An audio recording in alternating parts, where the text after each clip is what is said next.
ವಿದ್ಯಾರ್ಥಿಗಳೆಲ್ಲರಿಗೂ ಇಂದಿನ ತರಗತಿಗೆ ಸ್ವಾಗತ. ವಿದ್ಯಾರ್ಥಿಗಳೇ, ಇವತ್ತಿನ ತರಗತಿಯ ಒಳಗೆ ನಾವು ತಿಳ್ಕೊತಾ ಇರೋಂತಹ ವಿಷಯ ನಿಮ್ಮ ಮುಂದಿನ ಪದ್ಯ ಭಾಗವಾಗಿರುವಂತಹ ಶಿಶುಮಕ್ಕಳಿಗೊಲಿದ ಮಾದೇವ ಅನ್ನುವಂತಹದ್ದು. ಇದು ಜನಪದ ಮಹಾಕಾವ್ಯದಿಂದ ಆಯ್ಕೆ ಮಾಡಿಕೊಂಡಿರುವಂತಹ ಒಂದು ಭಾಗ. ಜನಪದ ಮಹಾಕಾವ್ಯವಾಗಿರುವಂತಹ ಮಲೆ ಮಹದೇಶ್ವರ ಮಹಾಕಾವ್ಯದಿಂದ ಆಯ್ಕೆ ಮಾಡಿಕೊಂಡಿರುವಂತಹದ್ದು. ಮಲೆ ಮಹದೇಶ್ವರ ಮಹಾಕಾವ್ಯ ಮಲೆ ಮಹದೇಶ್ವರನ ಕಥೆಯನ್ನು ಕುರಿತಾಗಿ ರಚನೆಯಾಗಿರುವಂತಹದ್ದು. 14 ಭಾಗಗಳನ್ನು ಹೊಂದಿರುವಂತಹ ಬೃಹತ್ ಮಹಾಕಾವ್ಯ ಇದು.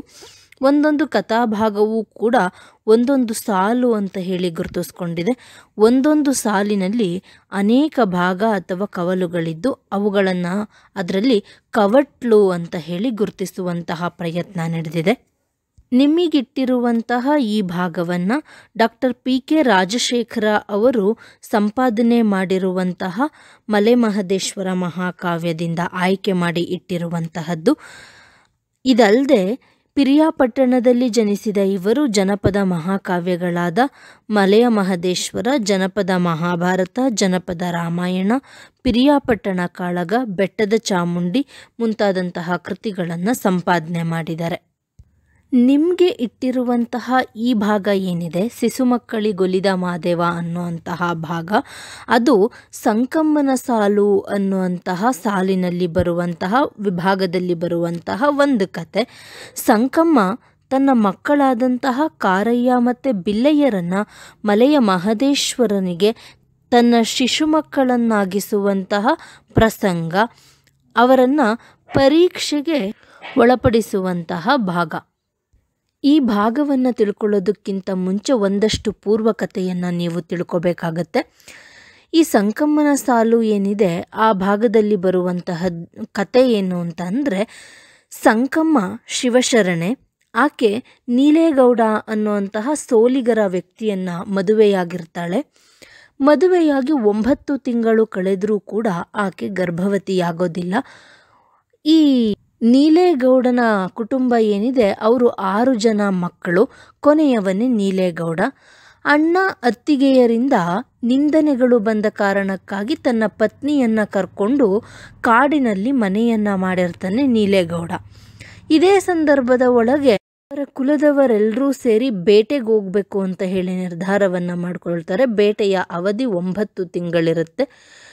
9 ತಿಂಗಳು ಬರದೇ ಹೋದರೆ ಯಾರು ಬರೋದಿಲ್ವೋ ಅವರನ್ನು ಹಟ್ಟಿಯಿಂದ ಹೊರ ಹಾಕಬೇಕು ಮತ್ತು ಕುಲಾಚಾರಗಳಿಗೆ ಸೇರಿಸಬಾರ್ದು ಅನ್ನುವಂತಹ ನಿಬಂಧನೆ ಇರುತ್ತೆ.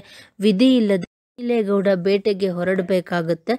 ಆದರೆ ತನ್ನ ಹೆಂಡತಿಗೆ ಮಕ್ಕಳಾಗದೇ ಇರೋದಕ್ಕೆ ತಾನೇ ಕಾರಣನಿರಬಹುದು ಅಂತ ಅಂದ್ಕೊಂಡಂತಹ ನೀಲೇಗೌಡ ಏನು ಮಾಡ್ತಾನೆ, ಆಕೆಯ ಮೇಲೆ ಅನುಮಾನವನ್ನು ಪಟ್ಟು ತಾನು ಹಿಂತಿರುಗಿ ಬರುವವರೆಗೂ ಕೂಡ ಪರಪುರುಷರನ್ನು ಕಣ್ಣೆತ್ತಿ ನೋಡಲ್ಲ ಅಂತ ಹೇಳಿ ಭಾಷೆಯನ್ನು ಕೊಡು ಅಂತ ಹೇಳಿ ಕೇಳ್ತಾನೆ. ಅದಕ್ಕೆ ಒಪ್ಪದೇ ಇದ್ದಂತಹ ಸ್ವಾಭಿಮಾನಿಯಾದ ಸಂಕಮ್ಮನನ್ನು ಆ ಕಾಡಿನ ಮನೆಯೊಳಗೆ ಬಂಧಿಸಿಡ್ತಾನೆ. ಆಕೆಯ ವಸ್ತ್ರಗಳನ್ನೆಲ್ಲವನ್ನು ಕಳಚಿ ಹಸಿರು ಉಡುಗೆಯನ್ನು ತೊಡಿಸ್ಬಿಟ್ಟು ಆಕೆಯ ಕೈಕಾಲುಗಳನ್ನು ಬಂಧಿಸಿ ಹೊರಗಡೆ ಮನೆಯ ಮುಂದೆ 77 ರಾಕ್ಷಸಿ ಗೊಂಬೆಗಳನ್ನು ಮಾಡಿಟ್ಟು ಮಂಡಲವನ್ನು ಬರೆದು ಹೋಗಿರ್ತಾನೆ. ಈ ಚಿತ್ರಹಿಂಸೆಯನ್ನು ಸಹಿಸಲಾರದೆ ಸಂಕಮ್ಮ ತನ್ನ ತವರು ಮನೆಯ ದೈವವಾದಂತಹ ಮಲೆ ಮಹದೇಶ್ವರನನ್ನು ನೆನೆಯುವಂತಹದ್ದು. ಮಲೆ ಮಹದೇಶ್ವರರು ಬಂದು ತಂತ್ರವನ್ನೆಲ್ಲ ಹೊಡೆದು ಹಾಕ್ತಾರೆ, ಭಿಕ್ಷೆಯನ್ನು ಬೇಡ್ತಾರೆ. ಆದರೆ ಭಿಕ್ಷೆ ಕೊಡಲಿಕ್ಕೆ ಬರೋದಕ್ಕೆ ಸಂಕಮ್ಮನಿಗೆ ಸಾಧ್ಯವಾಗಲ್ಲ, ಯಾಕಂದರೆ ಮೈ ಮೇಲೆ ವಸ್ತ್ರಗಳಿರೋದಿಲ್ಲ. ಹಾಗಾಗಿ ಹಸಿರು ಉಡುಗೆಯಲ್ಲಿರ್ತಾಳೆ. ಹಾಗೆ ನೊಂದ್ಕೊಳ್ತಾ ಇರುವ ವೇಳೆಗೇನೆ ಮಹದೇಶ್ವರರ ಕೃಪೆಯಿಂದ ಆ ಗುಡಿಸಲು 7 ಉಪ್ಪರಿಗೆಯ ಮನೆಯಾಗುತ್ತೆ. ಆಕೆ ವಸ್ತ್ರದೊಂದಿಗೆ ಸರ್ವಾಭರಣ ಭೂಷಿತಾಳೆ. ಆನಂತರದಲ್ಲಿ ಬಂದು ಭಿಕ್ಷೆಯನ್ನು ಕೊಡ್ತಾಳೆ. ಆದರೆ ಮಹದೇಶ್ವರರು ಮಕ್ಕಳಿಲ್ಲದ ಬಂಜೆಯ ಕೈಯಲ್ಲಿ ಭಿಕ್ಷೆಯನ್ನು ಸ್ವೀಕರಿಸಲ್ಲ ಅಂತ ಅಂದಾಗ, ನನಗೆ ಮಕ್ಕಳ ಫಲವನ್ನು ಕೊಡು, ಇಲ್ಲ ಅಂತ ಅಂದರೆ ನಿನ್ನ ಪಾದದ ಮೇಲೆ ಪ್ರಾಣವನ್ನು ಬಿಡುವಂತಹ ಅವಕಾಶ ಕೊಡು ಅಂತ ಹೇಳಿ ಕೇಳ್ಕೊಳ್ತಾಳೆ. ಸರಿ, ಮಕ್ಕಳನ್ನು ಕೊಟ್ಟರೆ ನನಗೇನು ಕೊಡ್ತೀಯಾ ಅಂತ ಹೇಳಿ ಮಹದೇಶ್ವರರು ಕೇಳಿದಾಗ, ಹುಟ್ಟಿದ 9ನೇ ದಿನಕ್ಕೆ ನಿನಗೆ ಭಿಕ್ಷೆಯನ್ನು ನೀಡ್ತೇನೆ ಅಂತ ಅಂತಾಳೆ ಸಂಕಮ್ಮ. ಸರಿ ಆಶೀರ್ವದಿಸಿ ಹೋಗ್ತಾರೆ ಮಲೆ ಮಹದೇಶ್ವರರು. ಆಕೆ ಗರ್ಭವತಿಯೂ ಕೂಡ ಆಗ್ತಾಳೆ. ಇತ್ತ ಬೇಟೆಯನ್ನು ಮುಗಿಸ್ಕೊಂಡು ಬಂದಂತಹ ಗಂಡ ಗುಡಿಸಲಿನ ಜಾಗದಲ್ಲಿ ಏಳುಪ್ಪರಿಗೆಯ ಮನೆಯನ್ನು ಕಂಡು ಸಂಕಮ್ಮನನ್ನು ಅನುಮಾನಿಸ್ತಾನೆ. ಅದೇ ವೇಳೆಗೆ ಆಕೆಗೆ ಇಬ್ಬರು ಗಂಡು ಮಕ್ಕಳಾಗ್ತಾರೆ. ಆ ಮಕ್ಕಳಿಗೆ ಕಾರಯ್ಯ ಮತ್ತು ಬಿಲ್ಲಯ್ಯ ಅಂತ ಹೇಳಿ ಹೆಸರನ್ನು ಇಡ್ತಾರೆ. 9ನೇ ದಿನಕ್ಕೆ ಮಹದೇಶ್ವರರು ಬರ್ತಾರೆ, ಭಿಕ್ಷೆಯನ್ನು ಕೇಳ್ತಾರೆ. ಆದರೆ ನೀಲೇಗೌಡ ತನ್ನ ಮಕ್ಕಳನ್ನು ಭಿಕ್ಷೆಯಾಗಿ ಕೊಡಲಿದ್ದಕ್ಕೆ ಒಪ್ಪೋದಿಲ್ಲ. ಆಗ ತನ್ನ ಮಹಿಮೆಯನ್ನು ತೋರಿಸ್ತಾರೆ ಮಲೆಯ ಮಹದೇಶ್ವರರು. ಆಗ ನೀಲೇಗೌಡ ತನ್ನ ಮಕ್ಕಳನ್ನು ಭಿಕ್ಷೆಯಾಗಿ ನೀಡೋದಕ್ಕೆ ಒಪ್ಕೊಳ್ತಾನೆ. ಆ ಭಿಕ್ಷೆಯಾಗಿ ನೀಡಿದಂತಹ ಮಕ್ಕಳೇ ಬಿಲ್ಲಯ್ಯ ಮತ್ತು ಕಾರಯ್ಯ. ಇವರನ್ನೇ ಇಲ್ಲಿ ಶಿಶು ಮಕ್ಕಳು ಅಂತ ಹೇಳಿ ಸಂಬೋಧನೆ ಮಾಡಿರುವಂತಹದ್ದು ಮಹದೇಶ್ವರರಿಗೆ ದಾನವಾಗಿ ಕೊಟ್ಟಂತಹ ಮಕ್ಕಳು. ಇಲ್ಲಿಂದ ಮುಂದುವರಿದ ಕಥೆ ನಿಮಗಿಟ್ಟಿರುವಂತಹ ಪ್ರಸ್ತುತ ಪದ್ಯ ಭಾಗವಾಗಿದೆ. ಈ ಭಾಗದಿಂದ ನೀವು ತಿಳ್ಕೊಬೇಕಾಗಿರುವಂತಹ ಅಂಶ ಏನು ಅಂತಂದರೆ, ಇದು ಸ್ಪರ್ಧಾತ್ಮಕ ಜಗತ್ತಂತೆ. ಸ್ಪರ್ಧೆಯಲ್ಲಿ ಗೆದ್ದವನಿಗೆ ಮಾತ್ರ ಸಕಲವೂ ಕೂಡ ದೊರೆಯುತ್ತೆ. ನಮ್ಮ ಕಾಲದಲ್ಲಿ ಸ್ಪರ್ಧೆಗೆ ವಿದ್ಯೆ ಸಾಧನವಾಗಿದೆ. ಅಂದರೆ ಇವತ್ತಿನ ಪ್ರಪಂಚದ ಒಳಗೆ ಸ್ಪರ್ಧೆಯನ್ನು ಮಾಡಬೇಕು ಅಂತಂದರೆ ವಿದ್ಯೆಯನ್ನು ಕಲಿಯಲೇಬೇಕು. ವಿದ್ಯೆಯನ್ನು ಕಲಿಯಬೇಕಾದವನಿಗೆ ಸಮರ್ಥ ಗುರುವಿನ ಆಯ್ಕೆ ಅನಿವಾರ್ಯ. ಸರಿಯಾದ ವಿದ್ಯೆಯನ್ನು ಕಲಿಬೇಕು ಅಂತಂದರೆ ಯೋಗ್ಯವಾದಂತಹ ಗುರು ಇರಬೇಕು. ಗುರು ಸದಾ ಯೋಗ್ಯ ಶಿಷ್ಯನ ಶೋಧನೆಯಲ್ಲಿ ತೊಡಗಿರಬೇಕು. ಗುರುವಾದವನು ಅಷ್ಟೇ ಕಾಲಕ್ಕೆ ಸರಿಯಾದ ಶಿಷ್ಯನ ಶೋಧನೆಯಲ್ಲಿ ಹುಡುಕಾಟದಲ್ಲಿ ತೊಡಗಿರಬೇಕು. ಹಾಗೆ ಇರುವಂತಹ ಸಮರ್ಥ ಗುರು ಶಿಷ್ಯರ ಕಥೆಯೇ ಪ್ರಸ್ತುತ ಶಿಶುಮಕ್ಕಳಿಗೊಲಿದ ಮಾದೇವ ಅನ್ನುವಂತಹ ಜನಪದ ಮಹಾಕಾವ್ಯ ಒಂದು ಭಾಗ. ಲಿಂಗ ಲಿಂಗ ಎನ್ನುವರು ನಿಮ್ಮ ಲಿಂಗವ್ಯಾರು ಬಲ್ಲಾರು, ಮೂಡಾಲಮಲೆಯಲ್ಲಿ ಮಾದೇವ ಏಗದಲ್ಲಿ ತಾವರಗೌರೆ, ಏಗದಲ್ಲಿ ತಾವರಗೌರೆ ಏನೆಂದು ಯೋಚನೆ ಮಾಡವರೆ, ನಿಜ ನೋಡಿ ಕಣ್ಣು ಕೊಟ್ಟಂತ ಬ್ಯಾಡಾರ ಕನ್ನಯ್ಯ ಪಡೆದಿವ್ನಿ, ಸತ್ಯವಂತೆ ಸಂಕಂನ ಮಕ್ಕಳನ್ನ ದತ್ತುವಾಗಿ ಪಡೆದಿವ್ನಿ, ಎಷ್ಟೊತ್ತು ಯಾವಗಳುಗೇಲು ಈ ಮಕ್ಕಳು ಬಿಟ್ಟು ಹೋಗಾರಲ್ಲ, ಕಡ್ಡಿ ಹಳ್ಳಕ್ಕೆ ಶಿಶುಮಕ್ಕ ನನಗೆ ಪುಷ್ಪ ತರೋದಕ್ಕೆ ಹೋಗವ್ರೆ, ಇವರು 3 ಜನರ ಸತ್ಯಾವ ನಾ ತಿಳಿಬೇಕಂತಾರೆ ಮಾದೇವ, ಮಾಯಾದ ಮಳೆಯ ಕರೆದು ನಾನು ಈ ಮಕ್ಕಳ ಸತ್ಯ ನೋಡಬೇಕು, ದೇವೇಂದ್ರಪತಿಯ ಬಳುಗೆ ನನ್ನ ಮುದ್ದು ಮಾದೇವ ಬಂದವರೇ, ಹಳ್ಳ ಕೊಳ್ಳ ತುಂಬಿ ತುಳುಕುವ ಮಾಯಾದ ಮಳೆಯ ಕಳುಗಪ್ಪ, ವಾಸುದೇವನ ಕೂಗಿದರು ನನ್ನ ಮಾಯ್ಕಾರ ಮಾದೇವ, ಜಗತ್ಯವೆಲ್ಲ ಬುಗುರಿ ತಿರಿಯೊಂಗೆ ಸುಂಟರ ಗಾಳಿಯ ಕಳುಗಪ್ಪ, 4 ಲೋಕಾನು ಏಕವಾಗಿ ನೀ ಬೀಸಬೇಕೆಂದ ಮಾದೇವ, ಈ ಕೆಂಡಗಣ್ಣೈನ ಮಾತಿಗೆ ನೀವುತ್ರ ಹೇಳಿರೋ ಏನ್ರಪ್ಪ, ಒಪ್ಪುಕೊಂಡೋ ಮಾದೇವ ನೀ ಒಪ್ಪುದಂಗೆ ಮಾಡುತ್ತೀವಿ, ಗುಡುಗಾಜಮ್ಮನ ಕರೆದವರೇ ನೀ ಗುಡುಗ ಬೇಕು ಅಂದವರೇ, ನೀ ಮಗ ಬೊಮ್ಮರಾಯನ ಕಟ್ಟಿಕೊಂಡು ನೀ ಮಾಯಾದ ಸಿಳ್ಳ ಕೊಡಬೇಕು, ನನ್ನ ಮಾದೇವನ ಮಾತ ಕೇಳವರೇ ಕಾರೆಂಬ ಕತ್ತಲ್ಯ ಮಾಡವ್ರೆ, ಕಾರಂಬ ಕತ್ತಲ್ಯ ಮಾಡವ್ರೆ ಜೋರೆಂಬ ಮಳೆಯ ಕರೆದವರೇ, ಒಂದೊಂದು ಚಂಡುನ್ ಗಾತ್ರ ಹನಿಗಳು ಅಟ್ಟಬೆಟ್ಟಾಕಿ ಸುರಿಯಾವು, ಗಂಗೆ ಸುರಿಯುವರವು ಸೀಗೆ ಭೂಮಿ ಆಕಾಶ ಒಂದಾದು, ಕಾಡು ಪ್ರಾಣಿಗಳು ಮಾದೇವ ಕೊರುಕ್ಲಲ್ಲೆಲ್ಲ ತೇಲೀವೋ, ಆನೆ ಆನೆ ಮದ್ದಾನೆ ಹಿಂಡ ಹೊತ್ಕೊಂಡೊಯ್ತಾಳೆ ಗಂಗಮ್ಮ, ಗುಡುಗು ಸಿಳ್ಳಿನ ರವುಸಿಗೆ ನಡುಗೋದು 4 ಲೋಕಗಳು, ಕಡ್ಡಿ ಹಳದಲ್ಲಿ ಕನ್ನಯ್ಯ ಕತ್ತೆತ್ತಿ ಜಗವ ನೋಡವನೆ. ಇದರ ಅರ್ಥ ಹೀಗಿದೆ. ಲಿಂಗ ಲಿಂಗ ಎನ್ನುವರು ನಿಮ್ಮ ಲಿಂಗವ್ಯಾರು ಬಲ್ಲಾರು. ಲಿಂಗ ಲಿಂಗ ಅಂತಾರಲ್ಲ, ಆ ಲಿಂಗದ ಬಗ್ಗೆ ನಿಮ್ಗೇನು ಗೊತ್ತು, ಆ ಲಿಂಗದ ವಿಚಾರ ಏನು ಗೊತ್ತು? ಮೂಡಾಲಮಲೆಯಲ್ಲಿ ಮಾದೇವ ಏಗದಲ್ಲಿ ತಾವರಗೌರೆ, ಮೂಡಲ ಸೀಮೆಯಲ್ಲಿರುವಂತಹ ಮೂಡಲಮಲೆ ಅಂತ ಅಂದರೆ ಪೂರ್ವ ದಿಕ್ಕಿನಲ್ಲಿರುವಂತಹ ಬೆಟ್ಟ, ಮಲೆ ಅಂತಂದರೆ ಬೆಟ್ಟ ಅಂತ, ಪೂರ್ವ ದಿಕ್ಕಿನಲ್ಲಿರುವಂತಹ ಆ ಬೆಟ್ಟದ ಮೇಲೆ ಮಾದೇವ ಏಗದಲ್ಲಿ ಹೊರಗವ್ರೆ. ಹೊರಗೋದು ಅಂತ ಅಂದರೆ ಮಲ್ಗೋದು ಅಂತ ಅರ್ಥ. ಏಗ ಯೋಗ ಅಂತ ಹೇಳಿ ಯೋಗ ನಿದ್ರೆಯಲ್ಲಿ ಮಲಗಿದಾರಂತೆ ಯಾರು? ಮಲೆ ಮಹದೇಶ್ವರರು. ಏಗದಲ್ಲಿ ತಾವೊರಗವ್ರೆ ಏನೆಂದು ಯೋಚನೆ ಮಾಡವ್ರೆ. ಏಗದಲ್ಲಿ ಆ ಯೋಗ ನಿದ್ರೆಯಲ್ಲಿರಬೇಕಾದ್ರೇನೆ ಒಂದು ಯೋಚನೆಯನ್ನು ಮಾಡ್ತಾ ಇದ್ದಾರಂತೆ ಮಲೆ ಮಹದೇಶ್ವರರು. ನಿಜ ನೋಡಿ ಕಣ್ಣು ಕೊಟ್ಟಂತ ಬ್ಯಾಡಾರ ಕನ್ನಯ್ಯ ಪಡೆದೇವ್ನಿ, ಇದುವರೆಗಾಗೂ ನನ್ನ ಶಿಷ್ಯರಲ್ಲಿ ನನ್ನ ಸತ್ಯವನ್ನು ಅರಿತುಕೊಂಡು ತನ್ನ ಕಣ್ಣನ್ನೇ ಕೊಟ್ಟಂತಹ ಬ್ಯಾಡರ ಕಂದನೋರ್ವನನ್ನು ಪಡೆದಿದ್ದೀನಿ, ಕನ್ನಯ್ಯನನ್ನು ಪಡೆದೇವ್ನಿ. ಸತ್ಯವಂತ ಸಂಕಂನ ಮಕ್ಕಳ ನಾ ದತ್ತುವಾಗಿ ಪಡೆದಿದ್ದೀನಿ. ಅದೇ ರೀತಿ ಸತ್ಯವಂತೆಯಾಗಿರುವಂತಹ ಸಂಕಮ್ಮನ ಮಕ್ಕಳಿದ್ದಾರಲ್ಲ, ಕಾರಯ್ಯ ಮತ್ತು ಬಿಲ್ಲಯ್ಯ, ಅವರನ್ನು ನಾನು ದತ್ತುವಾಗಿ ಕೂಡ ಪಡ್ಕೊಂಡಿದ್ದೀನಿ, ನನ್ನ ಶಿಷ್ಯರನ್ನಾಗಿ ಮಾಡ್ಕೊಂಡಿದ್ದೀನಿ. ಎಷ್ಟೊತ್ತು ಯಾವ ಗಳಿಗೆಯಲ್ಲೂ ಈ ಮಕ್ಕಳು ಬಿಟ್ಟು ಹೋಗಾರಲ್ಲ. ಎಷ್ಟೇ ಹೊತ್ತಾದರೂ ಸರಿ, ಸರಿರಾತ್ರಿಯೇ ಆದರೂ ಸರಿ, ಯಾವ ಗಳಿಗೆಯಲ್ಲೂ ಕೂಡ ಈ ಮಕ್ಕಳು ನನ್ನನ್ನು ಬಿಟ್ಟು, ಅಂದರೆ ಆ ಮಲೆಮಹದೇಶ್ವರರ ದೇವಾಲಯವನ್ನು ಬಿಟ್ಟು ಹೋಗಲ್ವಂತೆ. ಈಗ ಕಡ್ಡಿಹಳ್ಳಕ್ಕೆ ಸಿಸುಮಕ್ಕ ನನಗೆ ಪುಷ್ಪ ತರೋದಕ್ಕೆ ಹೋಗವ್ರೆ. ಆ ಹೊತ್ತಿನಲ್ಲಿ ಆ ಮಕ್ಕಳು ಏನು ಮಾಡ್ತಿದ್ದವಂತೆ ಅಂದರೆ, ಕಡ್ಡಿಹಳ್ಳ ಅನ್ನೋಂತಹ ಸ್ಥಳಕ್ಕೆ ದೇವರಿಗೋಸ್ಕರ ಹೂವನ್ನು ಕಿತ್ಕೊಂಡು ಬರಲಿಕ್ಕೆ ಹೋಗಿದಾರಂತೆ. ಇವರು 3 ಜನರ ಸತ್ಯವನ್ನು ತಿಳಿಬೇಕಂತಾರೆ ಮಹಾದೇವ.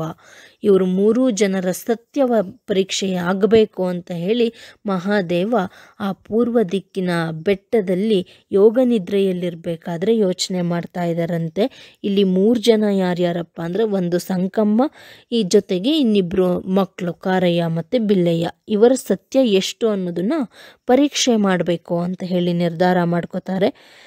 ಮಾಯಾದ ಮಳೆಯ ಕರೆದು ನಾನು ಈ ಮಕ್ಕಳ ಸತ್ಯ ನೋಡಬೇಕು. ಮಹದೇಶ್ವರರು ಹೇಳ್ತಾರಂತೆ, ಮಾಯದ ಮಳೆಯನ್ನು ಕರೀತಾರಂತೆ, ಅಂದರೆ ವರುಣನನ್ನು ಕರೆದು ಹೇಳ್ತಾರಂತೆ, ನಾನು ಈ ಮಕ್ಕಳ ಸತ್ಯ ಎಷ್ಟಿದೆ ಅಂತ ಹೇಳಿ ನೋಡಬೇಕು ಅಂತ ಹೇಳಿ ದೇವೇಂದ್ರ ಪತಿಯ ಬಳಿಗೆ ನನ್ನ ಮುದ್ದು ಮಹಾದೇವ ಬಂದವರೇ. ದೇವೇಂದ್ರನ ಬಳಿಗೆ ಮಹದೇಶ್ವರರು ಬರ್ತಾರಂತೆ. ಹಳ್ಳ ಕೊಳ್ಳ ತುಂಬಿ ತುಳುಕುವ ಮಾಯಾದ ಮಳೆಯ ಕಳುಗಪ್ಪ. ದೇವೇಂದ್ರನಿಗೆ ಹೇಳ್ತಿದ್ದಾರಂತೆ ಮಹದೇಶ್ವರರು, ಹಳ್ಳ ಕೊಳ್ಳಗಳೆಲ್ಲ ತುಂಬಿ ಹರಿಬೇಕು, ಅಂತಹ ಮಾಯದಂತಹ ಮಳೆಯನ್ನು ನೀನು ಕಳಿಸ್ಬೇಕು ಅಂತ ಹೇಳಿ ದೇವೇಂದ್ರನಿಗೆ ಹೇಳ್ತಿದ್ದಾರೆ. ಯಾಕೆ ದೇವೇಂದ್ರನ ಬಳಿ ಆ ಮಾತನ್ನು ಹೇಳ್ತಿದ್ದಾರೆ ಅಂತಂದರೆ, ಪಂಚಭೂತಗಳಿಗೆ ಅಧಿಪತಿಯಾಗಿರುವಂತಹವನು ದೇವೇಂದ್ರನಾಗಿರೋದ್ರಿಂದ ವರುಣನನ್ನು ಕಳಿಸು ಅಂತ ಹೇಳಿ ದೇವೇಂದ್ರನಿಗೆ ಹೇಳ್ತಾ ಇದ್ದಾರೆ. ವಾಸುದೇವನ ಕೂಗಿದರು ನನ್ನ ಮಾಯ್ಕಾರ ಮಹಾದೇವ. ವಾಸುದೇವ ಅಂತಂದರೆ ವಾಯುದೇವ ಅಂತ ಹೇಳಿ ಅರ್ಥ. ಆ ವಾಯುದೇವನನ್ನು ಕರೀತಾರಂತೆ. ವಾಯುದೇವನಿಗೆ ಹೇಳ್ತಾರಂತೆ, ಜಗತ್ಯವೆಲ್ಲ ಬುಗುರಿ ತಿರಿಯೊಂಗೆ ಸುಂಟರ ಗಾಳಿಯ ಕಳುಗಪ್ಪ, ನೀನು ಇಡೀ ಜಗತ್ತೆಲ್ಲವೂ ಕೂಡ ಒಮ್ಮೆಗೆ ಬುಗುರಿ ತಿರುಗ್ದಂಗೆ ತಿರುಗಬೇಕು, ಅಂತಹ ಸುಂಟರ ಗಾಳಿಯನ್ನು ಬೀಸಬೇಕು ಅಂತ ಹೇಳಿ ಹೇಳ್ತಾರಂತೆ. 4 ಲೋಕಾನು ಏಕವಾಗಿ ನೀ ಬೀಸಬೇಕೆಂದ ಮಹಾದೇವ. ಹೆಂಗೆ ಬೀಸಬೇಕು ಆ ಸುಂಟರ ಗಾಳಿ ಅಂತ ಅಂದರೆ, 4 ಲೋಕಗಳು ಕೂಡ ಒಂದೇ ಅಂತ ಅನ್ನಿಸ್ಬೇಕಂತೆ. ಇಲ್ಲಿ 4 ಲೋಕಾನು ಅಂತ ಅಂದರೆ 4 ದಿಕ್ಕುಗಳು ಅಂತ ಅರ್ಥ. 4 ದಿಕ್ಕುಗಳು ಕೂಡ ಒಮ್ಮೆಗೆ ಸೇರಿಕೊಳ್ಬೇಕು, ಹಂಗೆ ಬೀಸಬೇಕು ಅಂತ ಹೇಳ್ತಾರೆ. ಈ ಕೆಂಡಗಣ್ಣಯ್ಯನ ಮಾತಿಗೆ ನೀವುತ್ತರ ಹೇಳಿರೋ ಏಂದ್ರಪ್ಪ. ಸರಿ, ಇಷ್ಟೆಲ್ಲವನ್ನು ಹೇಳಿ ಮಹದೇಶ್ವರರು ಪ್ರಶ್ನೆಯನ್ನು ಮಾಡ್ತಾರಂತೆ. ನಾನು ಹೇಳೋ ಮಾತಿಗೆ ನಿಮಗೆ ಸಹಮತಿ ಇದೆಯಾ ಅಂತ ಹೇಳಿ ಕೇಳ್ತಾರೆ. ಒಪ್ಪುಕೊಂಡೋ ಮಹಾದೇವ, ನೀವು ಒಪ್ಪುದಂಗೆ ಮಾಡುತ್ತೀವಿ. ಅವರು ಅಷ್ಟು ಜನ ಹೇಳ್ತಾರಂತೆ, ಆಯಿತು, ನೀವು ಹೇಳ್ದ ಹಾಗೇ ನಾವು ಮಾಡ್ತೀವಿ, ಒಪ್ಕೊಂಡಿದ್ದೀವಿ ನಿಮ್ಮ ಮಾತನ್ನು ಅಂತ ಹೇಳಿ. ಅದಾದ ನಂತರದಲ್ಲಿ ಗುಡುಗಾಜಮ್ಮನ ಕರೆದವರೆ, ನೀ ಗುಡುಗ ಬೇಕು ಅಂದವರೆ. ಗುಡುಗಾಜಮ್ಮನನ್ನು ಕರೆದು ಹೇಳ್ತಾರಂತೆ, ನೀನು ಭಯಂಕರವಾಗಿ ಗುಡುಗಬೇಕು ಅಂತ ಹೇಳಿ.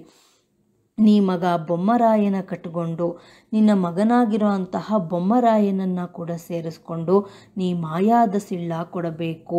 ಮಾಯವಾದಂತಹ ಎಲ್ಲರೂ ಕೂಡ ಭಯಪಡುವಂತಹ ಸಿಡಿಲನ್ನು ಕೂಡ ಸೃಷ್ಟಿ ಮಾಡಬೇಕು ಅಂತ ಹೇಳಿ. ಅಂದರೆ ಭಯಂಕರವಾಗಿ ಗುಡುಗಬೇಕು, ಹಾಗೆಯೇ ಹೆದರುವ ರೀತಿಯಲ್ಲಿ ಸಿಡಿಲು ಹೊಡಿಬೇಕು. ಅದ್ರ ಜೊತೆಗೆ 4 ಲೋಕಾನು ಏಕವಾಗುವ ರೀತಿಯಲ್ಲಿ ಸುಂಟರ ಗಾಳಿ ಬೀಸಬೇಕು.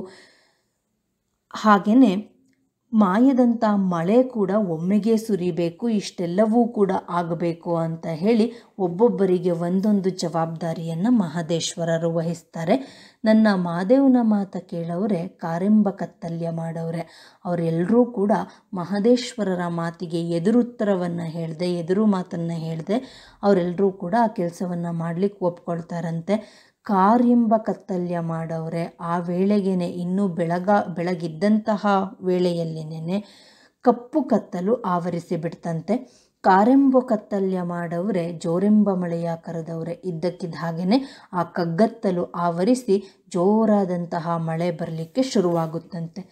ಒಂದೊಂದು ಚೆಂಡನ ಗಾತ್ರ ಹನಿಗಳು ಅಟ್ಟಬೆಟ್ಟಾಕೆ ಸುರಿಯಾವು. ಮಳೆ ಯಾವ ರೀತಿಯಾಗಿ ಬರುತ್ತಂತೆ ಅಂತಂದರೆ, ಒಂದೊಂದು ಹನಿಗಳು ಕೂಡ ಒಂದೊಂದು ಚೆಂಡಿನ ಗಾತ್ರದಲ್ಲಿ ಇರ್ತಾವಂತೆ. ಅಟ್ಟಬೆಟ್ಟಾಕೆ ಸುರಿಯಾವು, ಹಳ್ಳ ದಿಬ್ಬ ಅನ್ನುವುದನ್ನು ನೋಡದೆ ಸುರಿತಾ ಇದ್ದವಂತೆ. ಗಂಗೆ ಸುರಿಯುವ ರಭಸಿಗೆ ಭೂಮಿ ಆಕಾಶ ಒಂದಾದು. ಆ ಗಂಗೆ ಸುರಿತಾ ಇರುವಂತಹ ರಭಸಕ್ಕೆ, ರಭಸ ನೆನಪಿರಬೇಕು, ಆ ರಭಸಕ್ಕೆ ಭೂಮಿ ಆಕಾಶ ಯಾವುದು ಅನ್ನೋದೇ ಗೊತ್ತಾಗ್ತಾ ಇಲ್ವಂತೆ. ಅಂತಹ ಭಾರೀ ಮಳೆ ಸುರಿತಾ ಇದೆಯಂತೆ. ಕಾಡು ಪ್ರಾಣಿಗಳು ಮಾದೇವ ಕೊರಕ್ಲಲ್ಲೆಲ್ಲ ತೇಲಿವು. ಸಂದಿಗೊಂದಿಯಲ್ಲಿರೋ ಅಂತಹ ಕಾಡು ಪ್ರಾಣಿಗಳೆಲ್ಲವೂ ಕೂಡ ಸಂದಿಗೊಂದಿಗಳಲ್ಲೆಲ್ಲ ತೇಲ್ಕೊಂಡು ಬರ್ತಾ ಇದ್ದವಂತೆ ಆ ಗಂಗಮ್ಮ ಹರಿತಾ ಇರುವಂತಹ ರಭಸಕ್ಕೆ. ಆನೆ ಮದ್ದಾನೆ ಹಿಂಡ ಹೊತ್ಕೊಂಡೊಯ್ತಾಳೆ ಗಂಗಮ್ಮ. ಯಾವ ಮಟ್ಟಿಗೆ ಮಳೆಯಾಗಿದೆಯಂತೆ ಅಂತಂದರೆ ಆನೆ ಮದ್ದಾನೆಗಳ ಹಿಂಡನ್ನೇ ಆ ನೀರಿನ ರಭಸ ಎಳ್ಕೊಂಡು ಹೋಗ್ತಾ ಇದೆಯಂತೆ. ಗುಡುಗು ಸಿಳ್ಳಿನ ರಭಸಿಗೆ ನಡುಗೋದು ನಾಲ್ಕು ಲೋಕಗಳು. ಗುಡುಗು ಮತ್ತು ಆ ಸಿಡಿಲಿನ ರಭಸಕ್ಕೆ, ವೇಗಕ್ಕೆ ನಾಲ್ಕು ದಿಕ್ಕುಗಳು ಕೂಡ ನಡುಗಿ ಹೋಗ್ತಾ ಇದ್ದವಂತೆ. ಕಡ್ಡಿ ಹಳ್ಳದಲ್ಲಿ ಕನ್ನಯ್ಯ ಕತ್ತೆತ್ತಿ ಜಗವ ನೋಡವನೆ. ಈ ವಾತಾವರಣದಲ್ಲಾಗ್ತಾ ಇರುವಂತಹ ಬದಲಾವಣೆಗಳನ್ನು, ಏರುಪೇರುಗಳನ್ನು ಕಡ್ಡಿ ಹಳ್ಳಕ್ಕೆ ಹೂ ತರೋದಕ್ಕೆ ಅಂತ ಹೇಳಿ ಹೋಗಿದ್ದಂತಹ ಆ ಬಿಲ್ಲಯ್ಯ ಮತ್ತು ಕಾರಯ್ಯ ಏನಿದ್ದಾರೆ, ಆ ಕಂದಮ್ಮಗಳು, ಅವರು ಕತ್ತೆತ್ತಿ ಒಮ್ಮೆ ಆ ಜಗತ್ತನ್ನು ನೋಡ್ತಾ ಇದ್ದಾರಂತೆ, ಆ ವಾತಾವರಣವನ್ನು ಗಮನಿಸ್ತಾ ಇದ್ದಾರಂತೆ. ಇವತ್ತಿನ ತರಗತಿಗೆ ಇಲ್ಲಿವರೆಗೆ ಇರಲಿ. ಇನ್ನು ಉಳಿದಂತಹ ಭಾಗವನ್ನು ಮುಂದಿನ ತರಗತಿಯಲ್ಲಿ ತಿಳ್ಕೊಳ್ಳುವಂತಹ ಪ್ರಯತ್ನವನ್ನು ಮಾಡೋಣ. ಧನ್ಯವಾದಗಳು.